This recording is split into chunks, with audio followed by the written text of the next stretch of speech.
Hello friends, welcome to our channel. இப்போ நம்ம எங்கே வந்திருக்கிறோம் பார்த்தீங்கன்னா சபரிமலைக்கு வந்திருந்தோம். சபரிமலை ஐயப்பா கோவில் பார்க்கலான்னு வந்திருந்தோம் கேரளாவுக்கு. இது பார்த்திங்கன்னா ரொம்ப ஒரு கஷ்டமான டஃப்பான மலையாக இருக்குது. கல்லும் முள்ளும் காலுக்கு மெத்தன்னு சொல்லிட்டு போவாங்க. இங்கே வந்து பார்த்ததில் பார்த்திங்கன்னா ரொம்ப சேஞ்சஸ் ஆகிட்டு இருக்குது. இது பார்த்திங்கன்னா ஐயப்பா கோவில் போகக்கூடிய பக்தர்கள்லாம் வந்து ஓய்வு எடுக்கிறதுக்கு ரெஸ்ட் எடுக்கிறதுக்கு கேரளா கவர்மெண்ட் பண்ணிக்குது. இது பார்த்திங்கன்னா 2 ஸ்டெப்பாக பண்ணிக்கிறாங்க. தினம் மாதிரி கட்டியிருக்கிறாங்க. கீழே மேலே உக்காந்துட்டு போகலான்னு சொல்லிட்டு அவங்க ஐயப்பா கோயில் போகிறப்போ 5 கிலோமீட்டர் ஆகுது, 3 ஹவர் ஆகுது. 3 ஹவர் மலை ஏறி போனோம், அவங்களுக்கு ரொம்ப கஷ்டமாயிடும் சொல்லிட்டு கவர்மெண்ட்டே பண்ணி கொடுத்துக்கிறாங்க. கவர்மெண்ட் பார்த்தீங்கன்னா நிறைய வசதி பண்ணியிருக்கிறாங்க. இது பார்த்திங்கன்னா மலையில் அடர்ந்த காட்டுக்குள்ளே போகுது மலை.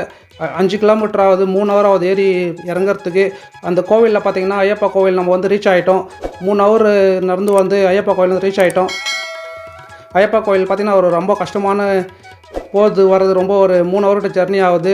ஐயப்பா கோயில் வந்து கேமராலாம் ரொம்ப அலௌடில் ரொம்ப ஸ்ட்ரிக்ட் பண்ணிட்டு இருக்கிறாங்க. சரி, முடிஞ்ச அளவுக்கு நாங்கள் அப்படியே மறைமுகமாக கேமரா எடுத்துருந்தோம். ஐயப்பா கோவில் மெயின் கோவில் இது தான். வாங்க ஐயப்பா கோவில் எப்படி இருக்குது பாருங்க.